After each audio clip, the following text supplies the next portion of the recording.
Resident Evil fans hate Jill Valentine, but not the Jill Valentine. Hello everyone, and welcome to the final episode of Season 1 of The Elephant, the series where we discuss the biggest elephants in the room regarding our main Resident Evil characters. Today's subject is Jill Valentine, and we're going to be discussing Capcom's abandonment and recreation of her characters, so without any further ado, let's get into it.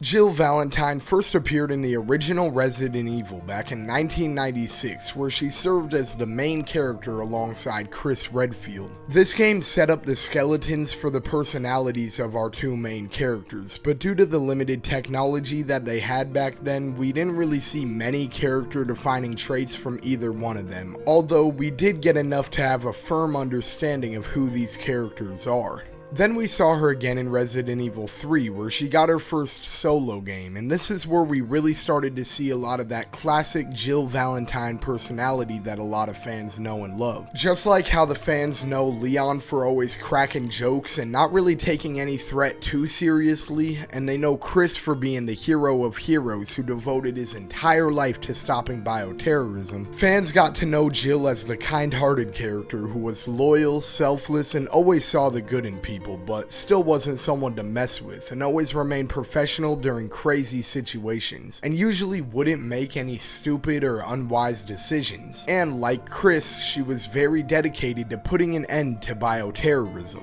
And this is the version of Jill we would go on to see in all future appearances with Resident Evil The Umbrella Chronicles, Revelations, and Resident Evil 5 all keeping this version of Jill intact. But sometime between 2016 and 2019, during the development of the Resident Evil 3 remake, Capcom decided they didn't like this version of Jill anymore and they wanted something different. When people played the Resident Evil 3 remake, it was immediately very apparent that this was not the version of Jill that fans had come to know and love over the last 20 plus years. This version of Jill was completely different. They made her more cold, aggressive, and childish. I think the comparison of how she talks to Mikhail in the original versus the remake demonstrates this pretty well. I feel so useless. Don't. You fought hard and have the wounds to prove it. But I'm still alive. My men aren't. Don't think about that now. Just rest. Nice to meet you, Jill. I am UBCS platoon leader Mikhail Victor. My team was sent here to rescue civilians. Right. How's that going for you? Thank you, Jill. All right, Super Cop. Here you go. We can use this to stay in contact. I know what a radio is. As you could see, there was a pretty big difference there. To me at least, it seems like the people who wrote Jill in the remake never really played an actual Resident Evil game with her in it and were just going off a very loose description of the original RE3 to write the character. And I was gonna say it's like they stripped her of all personality, but really it's more like they tried to write her specifically to be a mix between Ellie Williams from The Last of Us and Moira Burton from Resident Evil Revelations 2, with just a little bit of RE4 Leon sprinkled on top, rather than actually basing the character off of Jill's past appearances in Resident Evil games. And a lot of people looked over this since there were a lot of bigger issues to talk about regarding the RE3 remake, and a lot of fans kinda wrote it off as a one-time thing since, you know, there was a lot wrong with that remake. But surely Capcom wouldn't do this again, especially with all of the fan backlash, right? Well, they did, but before we get into that, if you guys could please be sure to hit the like and subscribe buttons down below, it would help me out immensely and I will be eternally grateful to you for doing so. Thank you very much, and now with all that out of the way, let's get back to the video.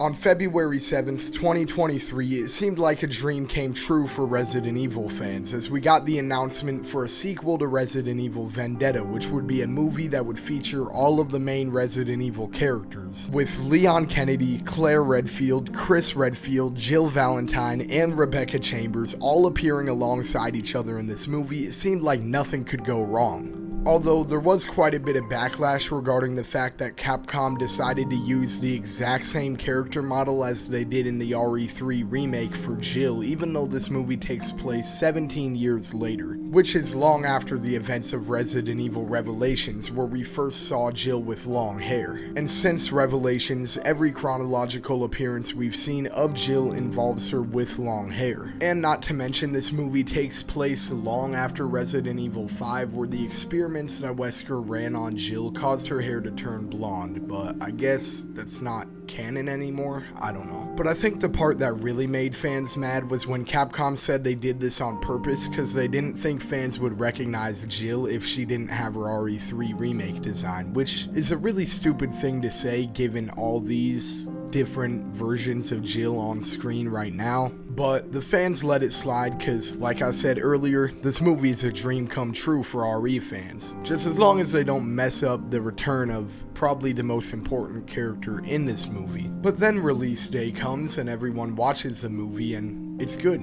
Everyone agrees that it's pretty freaking good. There's just one issue that a lot of fans pointed out and was pretty much unanimously agreed upon that it was the worst part of the movie. And that was, yet again, that Jill was absolutely nothing like the actual Jill Valentine that fans know and love, and more like the RE3 remake version of her, which even chronologically wouldn't make any sense given the fact that once again, this movie takes place 17 years after the events of RE3. And I get that this movie takes place after Resident Evil 5, so Jill has definitely been through some terrible things and is most likely dealing with the trauma from that. But damn near everything she does in this movie is so out of character that it's crazy. But all this begs the question, why did Capcom butcher her character so badly? Was it intentional, or was it just something that happened due to the wrong people being in charge of the wrong projects? I think it was a bit of both. I think Capcom wasn't entirely satisfied with the character that Jill was in Resident Evil 5 and prior. Maybe they thought she was too similar to Claire in personality, or maybe they thought she was too soft to be a hardened military veteran. I don't know.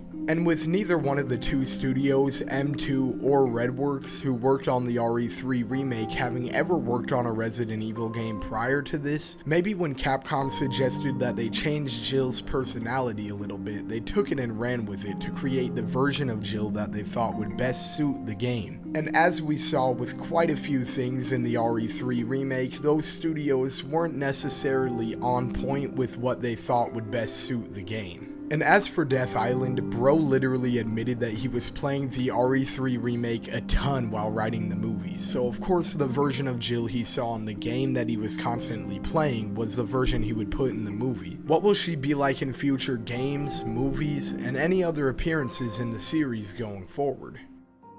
There's no denying that we are absolutely gonna see Jill again in a future Resident Evil game. The only question is, will it be the Jill that we've known for the entire duration of the series, or will it be the recent reimagined version of the character who's nothing like she used to be? It could honestly go either way, but I think it's more likely that we see the return of old Jill since Capcom got a ton of backlash for the version of her we saw on Death Island especially. But it is always possible that Capcom just likes the new version better and are gonna keep rolling with it until eventually the fans accept it. But nothing is set in stone, so I guess we'll just have to wait and see. But I do have one message for Capcom.